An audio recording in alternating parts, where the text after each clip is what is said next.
Hello, and welcome to today's Lunch and Learn presentation, Feeling Sad. I'm Dr. Stephen Reinches, President and CEO of North Kansas City Hospital and Meritas Health. Thank you for joining us. Today's topic is very timely as we approach the winter season. Seasonal affective disorder, often referred to as SAD, is a type of depression that affects about 15 million people every year. Seasonal affective disorder is most common during the fall and winter months, although it can also affect people during the spring and summer seasons. The good news is SAD is treatable. Dr. James Trahan, a psychiatrist with Meritas Health Psychiatry, is here to talk about the symptoms of SAD, effective treatment methods, and when you need to seek professional help. Dr. Trahan is a board-certified psychiatrist. He received his medical degree from the University of Texas Health Science Center at Houston Medical School. He completed his residency at the university's Harris County Psychiatric Center. Please join me in welcoming Dr. Trahan. Good morning. Thank you so much for the invitation to be here to speak. I want to thank all the staff at North Kansas City Hospital that have been involved in preparing this. Yep, better. Is that better, Shanna? Okay, sorry, folks. Couldn't see any volume on the microphone. Regardless, I am a psychiatrist here at North Kansas City Hospital and work with Meritas. Talk with you today about a concept of a seasonal affective disorder.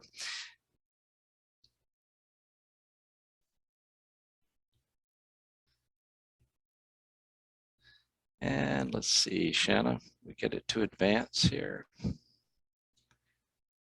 it stuck?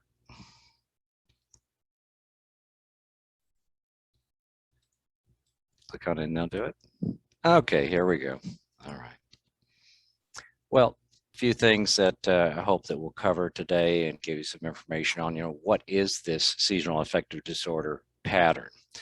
Who gets it? What triggers it? What kind of symptoms might a person have? What does a psychiatrist consider in the evaluation? What do we have to think about in terms of excluding other things? How do we treat this if it's a seasonal affective disorder? So what is this condition? A good percentage of the population, depending on the latitude, may experience some tiredness, fatigue, things like that, winter blahs. But SAD is a different type of thing. It is a subset, actually, of two major conditions in psychiatry, major depressive disorder, what people think of as garden variety depression, and also affects some people who have bipolar disorder. And as of about 2013, in the Diagnostic and Statistical Manual of Mental Disorders that psychiatrists use to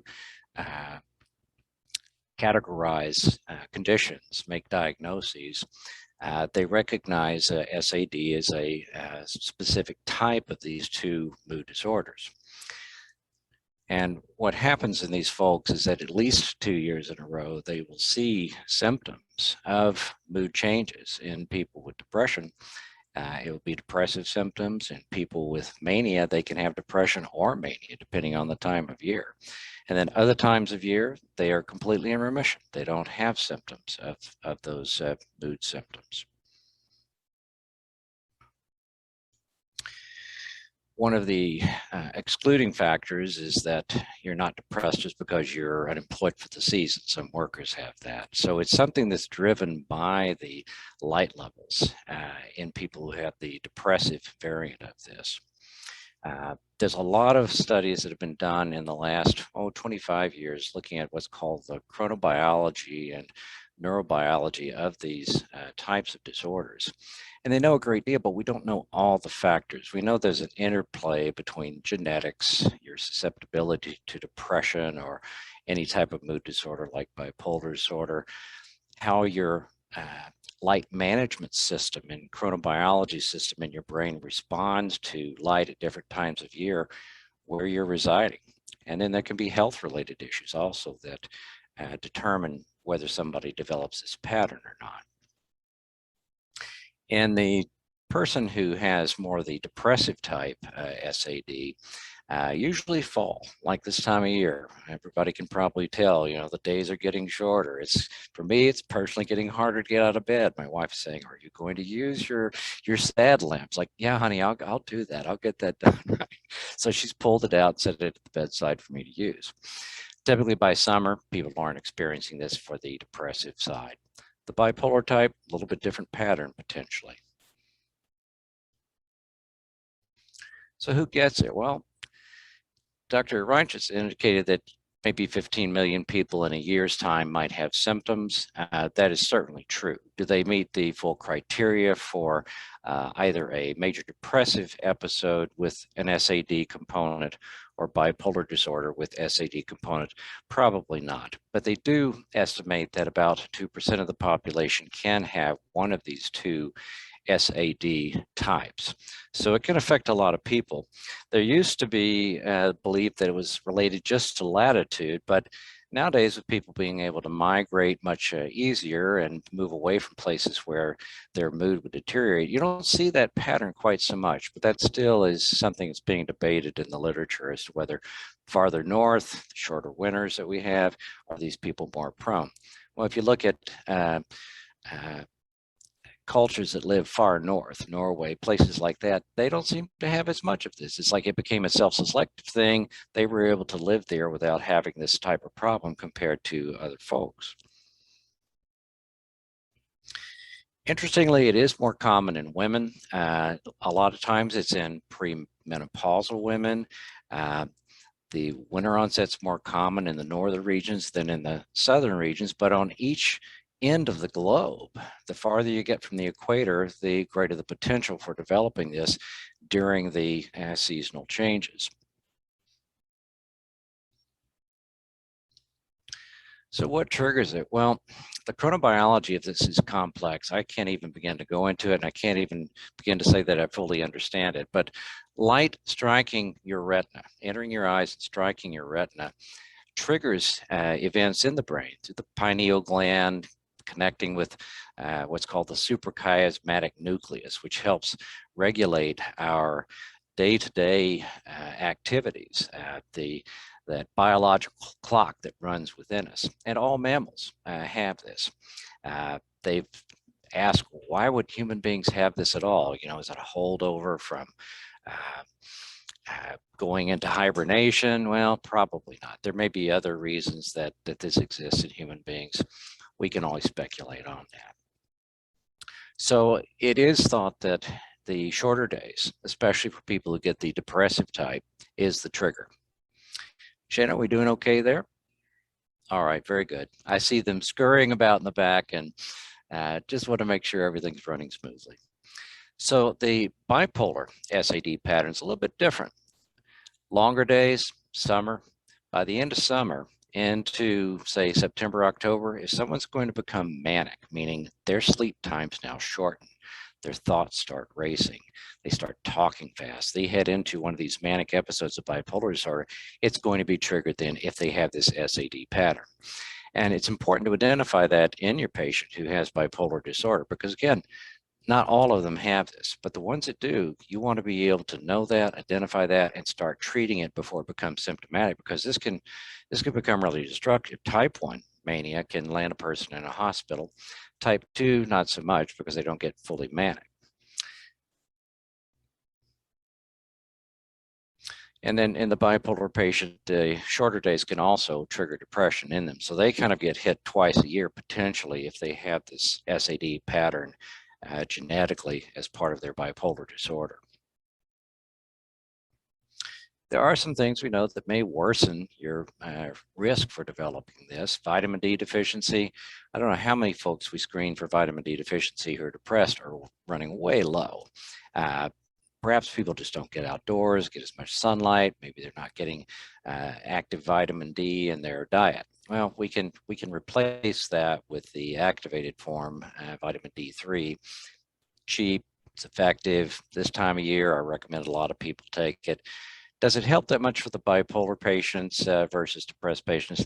The jury's out on that. But definitely for people who have the major depressive disorder, SAD component, vitamin D does help with that. And certainly anyone who's fatigued in the winter, vitamin D plays a role. If you don't get sunlight, you can't convert the vitamin D you ingest in your food to its active form. So that's where the vitamin D3 supplementation of that active form helps out. But what are the symptoms with the SAD variant? For major depressive disorder, it's basically the same thing you'd see in anyone who develops a depressive episode. For women who get it, they do tend to want to sleep more. They experience carbohydrate craving. They're quite fatigued. They want to sleep a lot more. So the loss of energy, despite sleeping more, becomes a real big issue with this. Of course, the mood gets depressed. If it gets bad enough, people start losing interest in things that they used to enjoy doing. And if it gets really severe, people can start developing more severe symptoms. Begins to affect how they deal with life day to day, can affect their thinking, start affecting your short-term memory because it's hard to think and concentrate. People who get really depressed begin to feel worthless or guilty. These become rather extreme symptoms in some folks. Thoughts of death and suicide can become an issue. So obviously suicide is a concern in both major depressive disorder and in bipolar disorder because of the severity of the depressive symptoms that can occur. But the key thing to remember about the SAD component, SAD type of major depressive disorder, that people get the same symptoms that they would for anyone who doesn't have the SAD component. It's triggered by that particular time of year, and it generally happens year after year unless you prophylactically treat for that, which we do with some of our folks who've been able to identify like that. What else do we consider in evaluating someone? Well, like we talked about, do they have vitamin D deficiency? I don't necessarily have to do a vitamin D level. I just say take vitamin D. If they're bipolar patients, I may tell them to do that anyway. We also look at whether medications could be playing a role, because we really want to tease out, is this truly an SAD type mood disorder?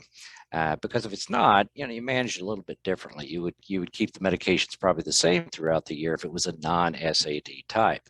But with the SAD type, you just have to change the medication according to season and be on top of that. So we also look at, are there medical problems going on? Could a person have thyroid dysfunction? Could they have electrolyte disturbances, cortisol level dysfunction in some folks? All those things we have to consider when we evaluate someone who presents with any of these variants of the SAD subset. Substance abuse can play a role. Sometimes it's secondary to the mood disturbance. Some people who aren't sleeping, who have bipolar disorder, they'll self-treat with alcohol just to be able to get some rest. And of course, that doesn't work very long. It usually makes the risk for mania worse, and certainly now they develop a secondary problem. So we do want to screen for those types of things that could be mimicking this SAD pattern. So substance-induced mood disorders, again, an alcohol-induced mood disorder or drug-induced mood disorder can be indistinguishable from another mood disorder. You have to take a really careful history with someone, let them know you're not judging them, let them understand that you're really there to help them, and you want to understand their lifestyle, what they're doing, things that could make or break what you're trying to do to treat them and get them into remission of this condition. So other mood disorders in SAD, well, we've talked a number of times here so far about bipolar disorder. Bipolar disorder is unique. You see it bandied about, I think, way too much among people in general population. I think it tends to be overdiagnosed in people who don't have it and underdiagnosed in people who have it, based on 32 years of experience. These folks have a very characteristic type of condition. It doesn't usually show up until between the ages of 20 and 40. Can occur earlier, It can occur later in life. I saw one gentleman, he was in his late 70s when he had his first manic episode. He'd had some hypomanic spells before. He had built a cabin all in one summer by himself. He was a really energetic guy, and he was always known that way. But when he started racing teenagers on the highway, his family thought, okay, this is over the top. We're going to bring him in for treatment. And he did very well with treatment. But that's mania. They get these wild ideas. And let me say, there's type 1 and type 2. Type 1 has episodes of mania. Type 2 has episodes of hypomania. So hypomania is not as severe. But in both cases, you see effects on sleep, typically sleep shortening. Manic patients, the type 1s, they can literally go 2 or more weeks with no sleep. It's really amazing once this starts. And sleep deprivation for them can actually trigger a manic episode. So anyway, mania is lack of sleep, racing thoughts. For type 1s, they start getting wild ideas. Sometimes they're delusional in intensity. Someone may think they've got $1 million in the bank when they're a pauper. I had one poor fellow, he's burned his 401k down and bought 35 cars thinking he would flip them and turn a profit on it. They sat in a lot and rotted, the poor fellow, because he couldn't in the mania activate what he needed to do to sell the cars. So it can be a very destructive condition in its manic form. So you see 60 or 70% of actual manic episodes occur close to a depressive episode. A lot of times I see a pattern of the mania occurring, then the people slip into a depressive episode. It can go the other way, but regardless, there's still a close approximation of one episode with another in this condition. You have to really be ready to jump on that and treat it accordingly. So this is a much more difficult condition to treat compared to major depressive disorder, but treatable nonetheless. So as I mentioned, the psychotic features, that means that a person's lost touch with reality. They think that they're God even. They may think that they have special powers. They may hear and see things as a result of the manic symptoms in type 1. Again, you don't see those features in type 2. It's far less severe. Type 2s usually have more depressive episodes than hypomanic episodes, and it's not as destructive as the manic side is in type 1s.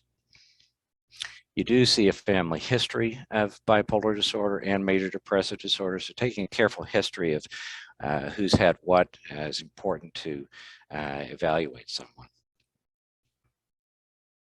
Antidepressants. My experience and the general consensus is you don't put patients with bipolar disorder of any type on antidepressants.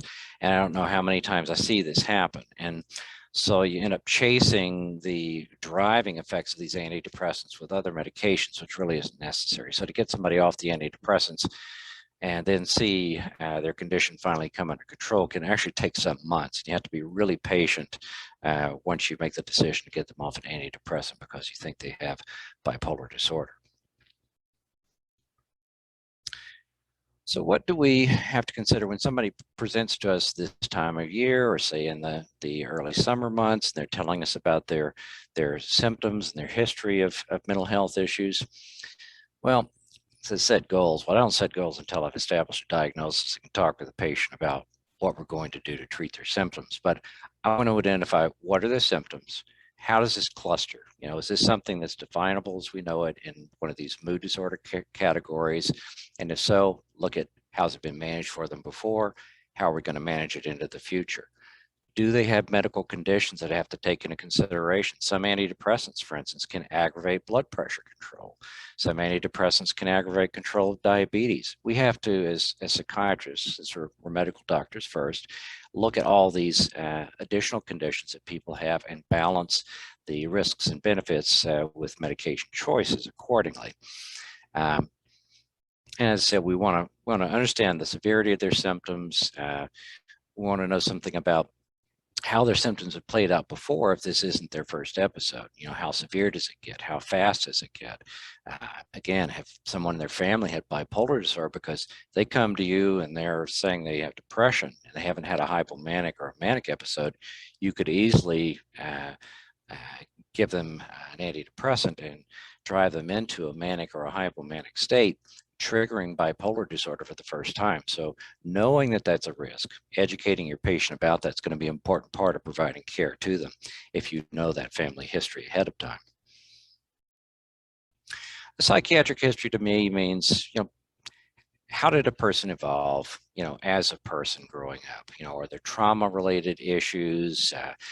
What were they exposed to growing up? How did they do in school? How did they manage life as a young adult? All those things can tell me a great deal about how someone's likely to cope in the face of a severe depressive episode or with some of these other things. So we have to balance the person and the condition that we're seeing. The mental status exam looks at how is this condition that they're presenting to us affecting their ability to process information, their memory, their how are they concentrating? What's their mood like? Do they have any suicidal thoughts? All that's part of what we call the mental status exam. As I mentioned earlier, we want to look at existing medical problems, make sure that there isn't some medical problem that's been missed. Hypothyroidism is considered the most common medical cause of depression, but it's a rather uncommon cause of depression. But we still screen for those things if it hasn't been done already. We like to have the patient get a physical exam within the last year so we know that their physical health is good, that we're not overlooking something. Because there's so many mimics of things that can produce mood disorders. That's a lecture in and of itself right there. So that's part of our job, is to look at all these factors, the physical, the intellectual, emotional, and even spiritual aspects of a person's care. Sometimes, like I said, we have to do lab studies just to make sure that they're not hypothyroid. If someone has a history of rapid cycling with their bipolar disorder, do they have a B12 deficiency? Little things like that we all have to take into consideration. Is there some neurological thing going on? Could somebody have an actual neurological disease that's mimicking a psychiatric condition?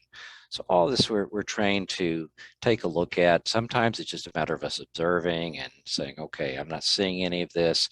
Other times we have to say, well, I'm seeing a few concerning things. Let's refer you to a neurologist, or let's do some additional studies here just to be on the safe side. How are we doing for time, Shanna? Doing good? All right. So how do you treat the SAD variants? Well, the non-bipolar type, just the major depressive disorder type, right? We use the traditional antidepressants. Selective serotonin reuptake inhibitors, first developed in the mid-1980s. Prozac was a wonder drug in its day because it was safe, it was effective, and then subsequent years, many different types of antidepressants came out that were also safe and maybe give you a little bit more opportunity to choose a medication that works better for someone, causes fewer side effects, because not every drug is equivalent. On paper, these SSRIs and SNRIs do about the same. 70% of people will respond to them. Well, that means 30% or more folks don't get a response, or they get a marginal response. You can switch from one SSRI to another and sometimes just see a remarkable change. So it's unfortunately a bit of a hit or miss thing. And I know they've got these gene studies out, but the consensus opinion in psychiatry academic centers is that those types of studies can be helpful, but they're really not ready for prime time.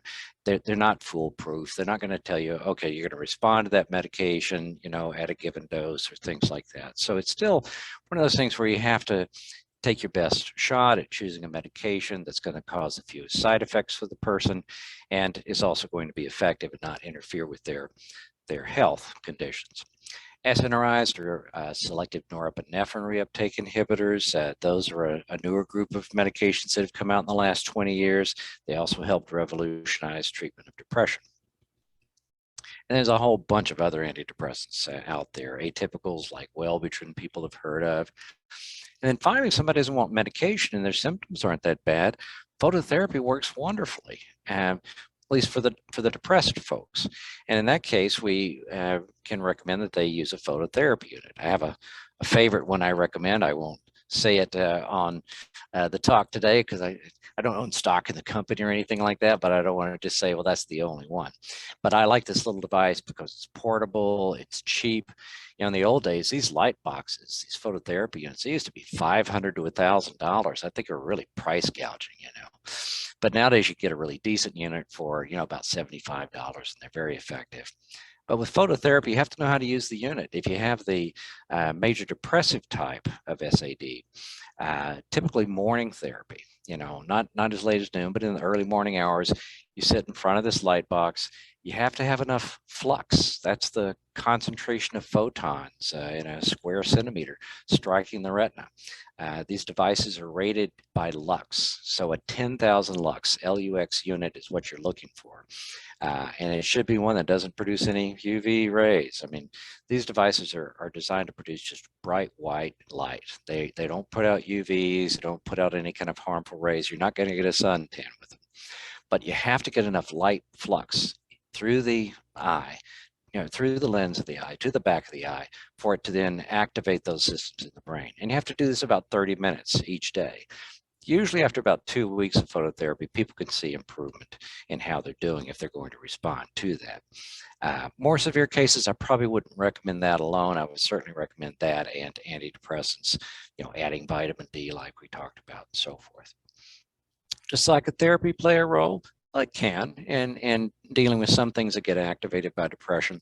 But since this is a neurobiological thing, we really have to look at the underpinnings. What's causing it. In this case, it's that chronobiology problem and genetics of the person who develops this SAD pattern.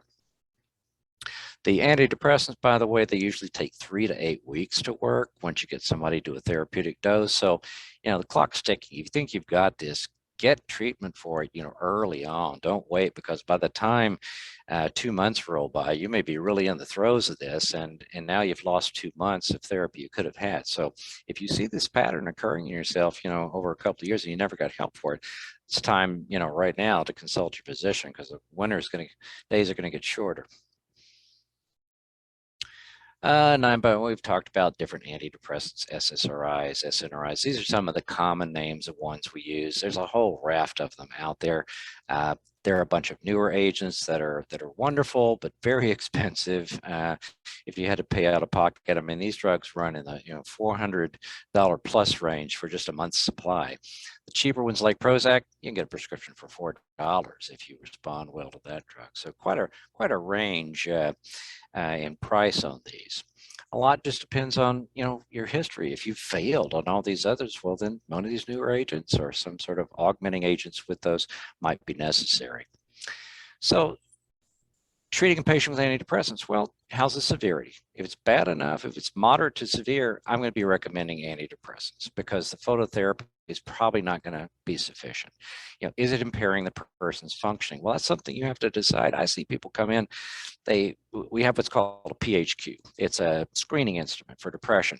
And they'll peg this thing out, 20 something points, and yet they're still going to work, and they just look awful. They're just so depressed, just, barely can get out of bed, but they're still going to their job. So individual resilience in how we deal with these depressive symptoms varies a lot person to person. So you have to be the one to decide, am I feeling symptomatic enough that I need to get help? I can't tell you when to do that, but obviously we don't want somebody to reach a point of suicidal thinking to say they need help. You have to decide when you're having a problem in terms of symptoms and then get help. Destigmatizing treatment of mental health problems is just so important. I mean, we can't leave our brain at the door. It goes with us everywhere. Our heart, our organs. Brain's just another organ. It's a much more complex organ. It happens to be where we live. And when our brain goes haywire, it affects us, right? So what does a patient feel about medication? Yeah, I have to take into consideration, are they going to want medication or not? If I really think they need medication, I'm going to do everything I can to give them the information they can, understand the risks. Some people think, oh, I'm going to be on this for life, or I'm going to be an addict. No, these are not habit-forming medications. These medications generally are very safe and generally very effective. And again, nowadays we have quite a range of things that we can offer for folks. Well, reasons antidepressants fail: too low a dose, which I see not uncommonly. The duration of the trial is too short, as I say, 3 to 8 weeks. And in some of the literature, they say even up to 12 weeks of continuous therapy to see remission. Frankly, I like to see some movement occurring by 3 weeks' time. And if not, we're going to look at, dose changes, augmentation. compliance. You've got to take these medications every day. If you don't create this subtle change in your brain. And we're talking about something on the order of millions of a second difference in how a neurotransmitter like serotonin or norepinephrine interacts with the receptor that allows one cell to signal to the other. So millions of a second difference has this huge effect on how we are. Same with the subtlety of how these antidepressants work. So good compliance gives you the best chance of success. Now, if you get intolerable side effects, fine, stop the medication, but don't wait 3 months to tell your doctor, like so many of my folks do. They just feel bad. I don't want to call the doctor. It's like, call the doctor. If you're having that kind of problem, call me. I want you to get better as soon as possible and get you on a medication that you can tolerate and will get you through this. Phototherapy, we talked a little bit about that. These light units, they're 10,000 lux, high intensity units. You have to be about 15 to 20 inches with your eyes from these things. You have to look at them every few seconds for the 30 minutes duration that is typically recommended to treat with this. You see these ads of people sitting next to their light box, and it's shining out into the room. That doesn't work. You have to be right there in front of it, 15 to 20 inches, get a tape measure if you have to. You can set a book down and you can read your book, but you can't hold the book up. And you can't bask in it with your eyes closed. It's light striking the retina, remember, that triggers the neurochemical events in the brain. And as I said, about 1 or 2 weeks to see improvement there for mild to moderate symptoms. And usually people need to continue doing this through winter. Well, winter's variable. Iowa, it's like winter ends in May, I would swear. I used to live in Iowa for many years. Here in Kansas City, generally we're kind of done by April, although we had pretty good snow last year in April. I usually recommend people who we know have this first week of October, they should have already been, going on this and getting, their phototherapy units out and using them. We want to get behind this and not let it get ahead of us, right? So bipolar condition, completely different creature in terms of the medications we use, in terms of how we treat this. We use mood stabilizers, or what are called antipsychotics, which I think is kind of a misnomer because they're not always treating psychosis. These are complex drugs, these antipsychotics. They are dopamine neurotransmitter blockers, and they tend to be drugs that also have subtle effects on serotonin system, which is what makes these newer forms of these so powerful in treating depressive episodes of bipolar disorder. I can't say how big a factor these have made in treating bipolar depression in the last 15 years. Years ago, people would just struggle. We'd have to consider electroconvulsive therapy for them when they get in these states. And now some of these drugs, in a matter of days, we can turn around a bipolar depressed state. But they have to be on their mood stabilizer. You have to identify that this is what they've got. This is really specialist care. I wouldn't recommend primary care physicians try and embark on this because the symptoms, unfortunately, can rapidly escalate, days, weeks, and really get out of hand. As I mentioned previously, antidepressants generally don't have a role in treating bipolar depressed states. You can really aggravate the condition and do your patient no good service by putting them on that. Phototherapy for bipolar patients, a little bit different than for the depressed patient. It does work. Only this past year did a couple of decent studies come out showing that phototherapy is actually effective and safe. It doesn't generally flip people into mania, which had been a concern for years. But that study showed that people do benefit from phototherapy who have bipolar disorder. However, you do it later in the day.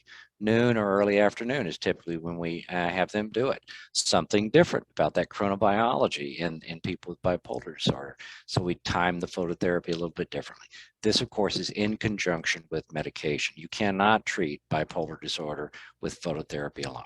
Okay, bipolar disorder requires specialized meds. It's one of those things you're going to be treating it for life. Major depressive disorder, depending on what happened, maybe not, but bipolar disorder, it's a genetic condition that doesn't go away, and it gets worse over one's life if you don't treat it aggressively and keep the episodes under control. Takeaways from my wordy discussion today. Well, SAD is a unique pattern seen in certain mood disorders, both major depressive disorder and bipolar disorder. It's very treatable. we just have to identify that that's what's going on, exclude the other things that may be driving it or causing it, treat those too. It can be severe. It can be life-threatening.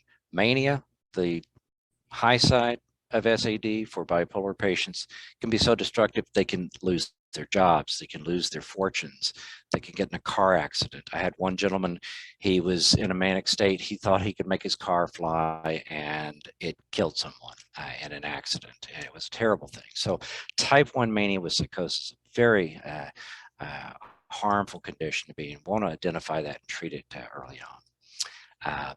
For most folks, you're seeing year after year of symptoms. The criteria we use are 2 years in a row to warrant the diagnosis of a seasonal component. We already mentioned that it can be part of a more serious condition like bipolar disorder. And I won't say that bipolar disorder is untreatable. It is not. My experience is a very treatable condition when you get it managed properly, and people can live with that.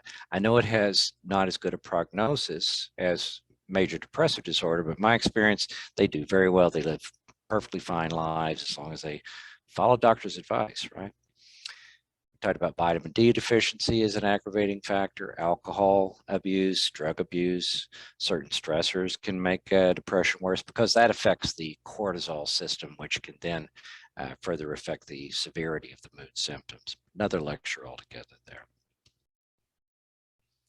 So that said, I'm giving a lot of information. I'm open to questions. I think Dr. Reinches is probably going to field those for me.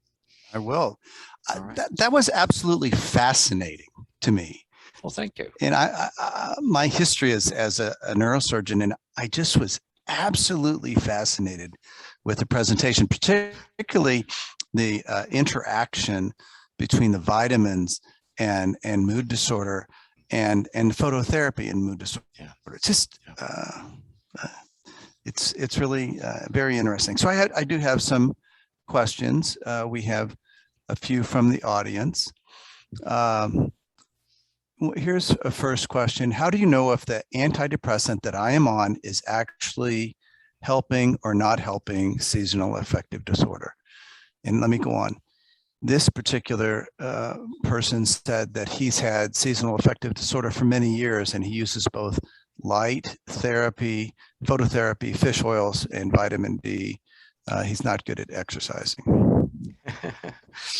The exercise, I think, may be a little overrated. It's going to give people certain relief for so many hours a day. It's good for you to do, but that's only like 5% of the equation in treating this. The key thing is, are you a responder to phototherapy? Is your antidepressant dose adequate for that time of year?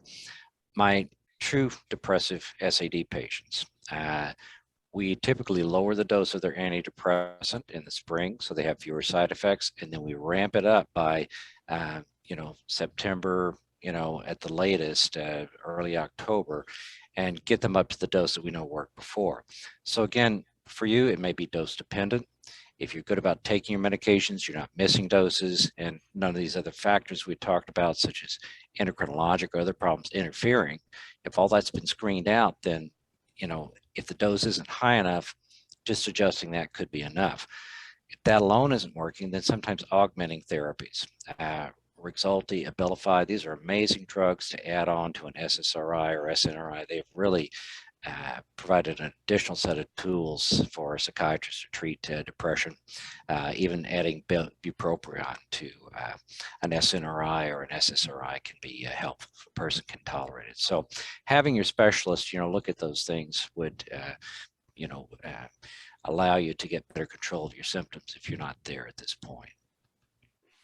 There's another question from another listener. Would getting outside every morning be as effective as using a light box?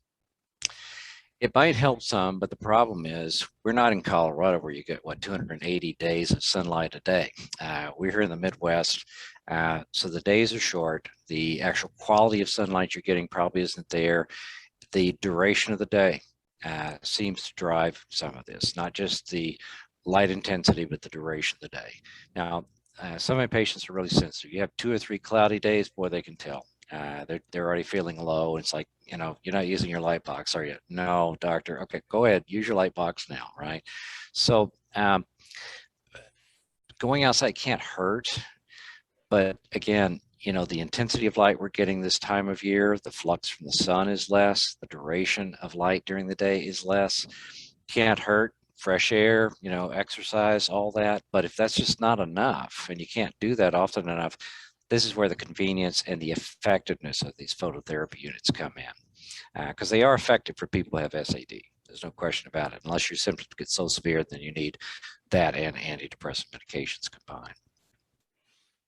So here's another question. How can a person tell if they have a mild case of bipolar disorder? What are the signs? Well, by mild case, you may be talking about subsyndromal symptoms. You haven't yet, say you have type 1 and you had just a little blip, lasted a few days, it went away. The next time you end up, you know, weeks with minimal sleep, your thoughts are racing, you're beginning to take risks you shouldn't, and it's really beginning to mess with your life. So subsyndromal, you know, with a family history and nothing else causing it, you know, that can be the early warning signs. But if you're talking about type 2, which is less severe than type 1, type 2 only has the hypomanic spells. And typically you see more depressive episodes in type 2 than you do in type 1. Not that type 1s can't get a lot of depressive episodes also, but the mania is so distinct in type 1s that it usually gets caught. You know, people, family members bring the person in, the police bring them in. Type 2, you can live with hypomania. You may feel just fine. Maybe even your family thinks, well, he's just, you know, this is that time of year when, you know, he's just better than usual. Well, that may be hypomania, but it's those depressive episodes that then get you. Okay. So having, you know, a professional take a look at it and try and document your symptoms is helpful. If it's type 2, you know, and the person, and I'm suspicious they've got a type 2, you know, but they're not really telling me about these hypomanic spells, getting someone who's known them for 10 years or more, you know, their wife, you know, their parent, you know, a friend of theirs, you know, get information from that person. They may really lay out for you that this person's had these distinct spells. Because for the person who's hypomanic, it may feel just fine, you know, but it's the depressive side that usually brings them into treatment. So I hope that answers that question. It's, you know, subsyndromal, mild symptoms, you know, this condition is one of those things where you may get some early warning signs, but eventually it's going to evolve into the more severe forms you see with type 1 and type 2 and declare itself. Like I say, usually in the first, or in that, you know, 20 to 40 years of age range. I hope that helps. If they have another question on that I could be more specific, I'd be happy to answer that. I'll have a follow-up on that. Here's another listener who said, can seasonal affective disorder be prevented or avoided? Yeah, if you've identified in previous years that the person has this, starting to raise their antidepressant medication that you know works, keeps them you know, from getting the symptoms in the fall, you just raise the dose. I mean, I know the criteria says they don't have symptoms at any other time of the year. I can't say I've seen as many pure forms of that as people who are mixed. They have some depression, you know, other times of year that have, you know, set in. Maybe it was just a carryover that didn't resolve as the season changed. But regardless, for those people that we think have this SAD component of major depressive disorder, we crank up their antidepressant dose or put them on the antidepressant if they're not on it at that particular time of year to get the medication going. And again, you're looking at 3 to 8 week lag time on this. So at least a month before the light levels start coming down. So probably the first week of September or 2nd, if they're off antidepressants, you should start that. Okay, there's 2 questions regarding managing symptoms or reducing symptoms. First question is, would changes to my diet be helpful to reduce my symptoms? only if you're vitamin D deficient and you have a way of converting dietary vitamin D to its active form, meaning, tanning beds. Ultraviolet rays are necessary to convert vitamin D in your skin to the active D3 form. Well, why burn up your skin, run the risk of melanoma, unless you just love tanning, which I don't recommend. Why not just take vitamin D3? So eating in a healthy manner can't hurt, right? Eating junk food all the time, shorting yourself of certain nutrients, yeah, it could set you up for some problems. So a balanced diet, supplementing it with vitamin D3, making sure somebody doesn't have a B12 deficiency if they have frequent cycles of bipolar disorder. Rapid cycling of bipolar patients, like 4 or more episodes in a year, you see that correlate with B12 deficiency. So to answer your question, dietary changes play a role. I mean, don't abuse alcohol, certainly don't use illicit drugs, and eat a sensible diet. But if you've got the SAD component, those things are probably not going to do a whole lot. You're going to need to either use phototherapy or take antidepressant medications in conjunction. Last question, is meditation helpful at all in reducing the seasonal affective disorder symptoms? Oh, it might give you some temporary relief. It's not going to actually treat it. Nothing wrong with doing your best to cope with symptoms that you're having, because when you've got them, they're with you pretty much every day. People with depression often see variations throughout the day, as do bipolar patients. Mornings may be the worst for people with depression, and then things get better as the day wears on. So just, hanging in there through the morning, trying to be, as zen as you can and deal with the symptoms, it helps in tolerating it, but it's not going to treat it. Okay. So I am not the only person who you impressed with this presentation. A couple of the listeners have asked if there's a way that they could contact you for personal consultation. And I'm not here to make your life any more busy than it is. Well, I recently have had the opportunity to take on the hospital service in addition to my outpatient work. So I'm in the hospital 7 days at a time, and then 4 days in the outpatient setting. So right now my outpatient hours have been curtailed. However, my partners at Meritas who are taking new patients, they can certainly be of service and would be happy to see you. If it's a situation where you couldn't get in and somebody else that had an opening, sure, I'd be happy to see you and help you. I will say it is very difficult, and it has been this way for years, for people to get in and see a psychiatric specialist. Sometimes the wait periods are months to be able to get in and see someone. To remedy that, you're going to have to turn up more doctors through residency training programs. I mean, it's just a whole complex interplay of supply and demand here. And it's been a problem for decades in this country. Primary care physicians can always call me. If they have a question, I'm always happy to answer and do a curbside, for something. Sometimes that can speed up the process. It can help them think through some of the things that maybe they wouldn't have considered, that I would have considered in seeing the patients. That's probably the way a lot of people are going to end up going, as my personal schedule has gotten so constricted. But yeah, no, you can call my office. They may say, well, he's not taking new patients right now. But if you had a primary care physician, he's going, I'm desperate, call Trahan, have him call me. We'll see what we can do. Okay. Thank you. I know, and we are trying to ramp up the availability of providers for Meritas Health Psychiatry. I know. So I want to thank everyone for joining us today. We hoped you've learned new information, as I have, about common symptoms of seasonal affective disorder, different ways to treat it, including vitamin D and phototherapy, and when to call your physician. Please mark your calendar for our next Lunch and Learn presentation on November 12th. Dr. Jackie Werner, an obstetrician gynecologist with Meritas Health Pavilion for Women, will talk about what changes women can expect as they move through the different stages of menopause. I wish everyone a good afternoon and thank you for joining us. Yes, thank you, folks.